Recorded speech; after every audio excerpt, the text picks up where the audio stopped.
What's going on, people? This will be the second edition, the KO Corner.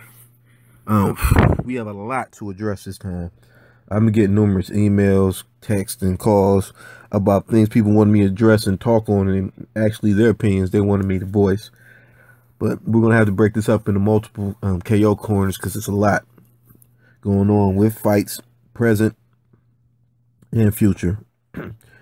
Yeah, the first thing I'm going to address is definitely the Paulie and Danny Swift Garcia fight. Man, I'm a huge Paulie fan. Everybody knows this.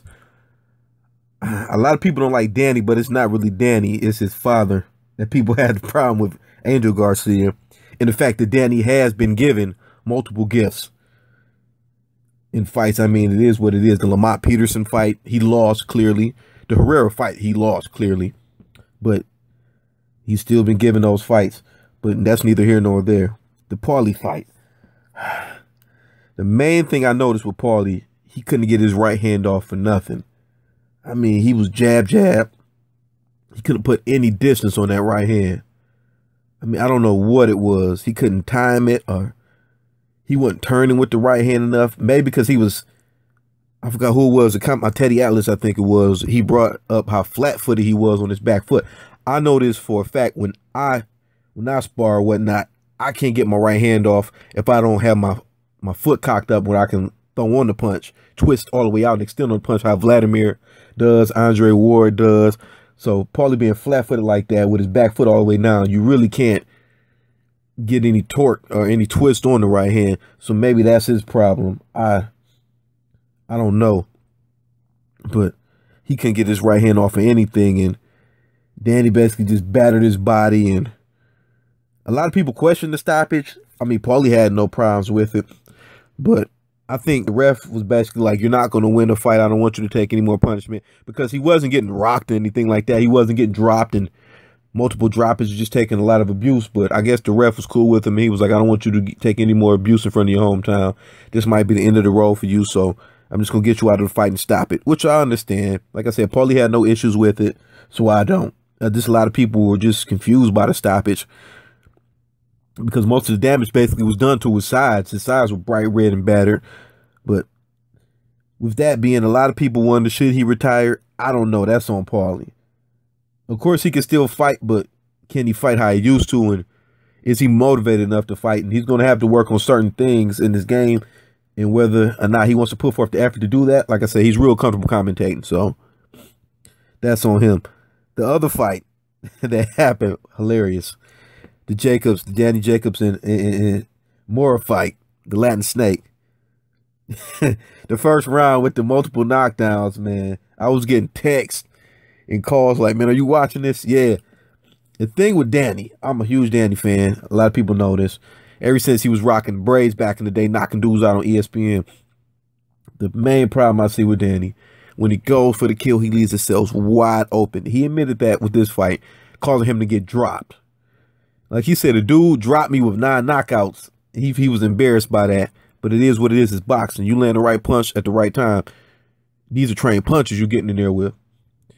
But yeah, he got dropped, and of course Sergio popped his knee or broke his ankle, what he said. He wanted to rematch. Danny quickly shot that down. A lot of people said they wanted to see the rematch. Me, it's a toss-up. I would watch it again, but they're waiting for the results from the doctor about Sergio. But regardless of that, like I said, Danny, he's going to continue to advance, but he has to work on that defense, man. A lot of people saying he has no chin. I don't know if it's that he has no chin or he just leaves himself wide, stupidly open. I mean, I don't know. But it's come to this. I have to go on this rant. My apologies to JJ01. Shout out to the homie Stoogs. I didn't give a shout out to him on purpose the first time because I know how he reacts. But the Julio Cesar Chavez, man. I have to address this, man. I have to. Yes, I stand him. For what reason, I don't know why. Dudes, I give up on him. I'm done. His last fight, he looked like trash, man. And it's just, okay, we understand he has the weight cutting issues, but the one thing he did have before was concussive power, which equalized everything. Okay, he didn't train hard. He smoked. All right, but he used to get in there and blow dudes out. Now he's just standing there letting dudes pound him and trying to land the big shots. He's not even landing shots like he used to, and his stamina is trash now. It was funny. We all used to joke about him before, how he had Freddie Roach flying for the mid work and didn't show up. It was pure comedy how he was getting high, eating the cereal in his drawers and missing gym days to do pad workout in his driveway. It was funny. But now it's like, okay, that was cute and funny. But nah, man, your career is basically on thin ice, and you looking worse, man, than even you did when you were acting a clown on TV. I'm done with dude, man. He says he wants Rosado next and then another title shot. Stop it, man. Just stop it. Dude is just, he's looking a lot worse. But the next thing I have to address, this is going to be it for it right now, but the PBC movement. Oh, man, it's just, Al Heyman, hats off to you. He's creating a lot of enemies, but I'm glad.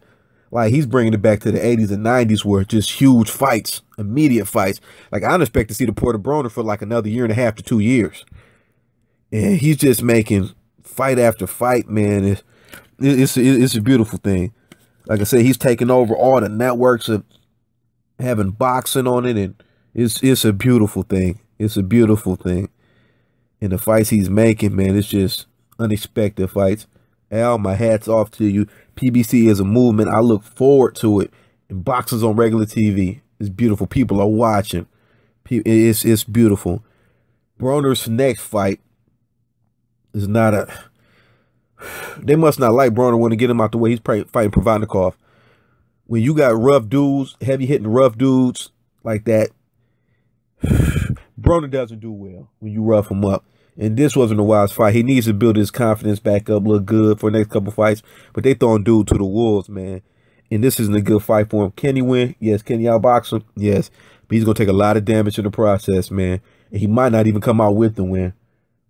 But like I said, that's my guy, but it is what it is. But signing off on this edition of the KO Corner. We'll be hitting you with another one very soon because I have multiple topics. I've been getting calls and emails and stuff like that. I have to take stuff down and write it down, but I'm going to address a lot of things. The blasphemous Ronda Rousey, Mike Tyson comparisons. I mean, like, come on, man. I understand your sport is looking for stars and any kind of leverage, but just don't. The shock value stuff is not going to get you any more fans. It's going to make you look even more ridiculous than you already had comparing her to Floyd. But I'm going to address that. I'm going to address the Kell Brook, Brandon Rios fight. What else? It's a lot of things. We're going to some more Al Heyman talks and Shane Mosley coming out of retirement. There's going to be a couple things we're going to address the next one. But signing off, thanks for the support from everybody, and I shall be back. Peace.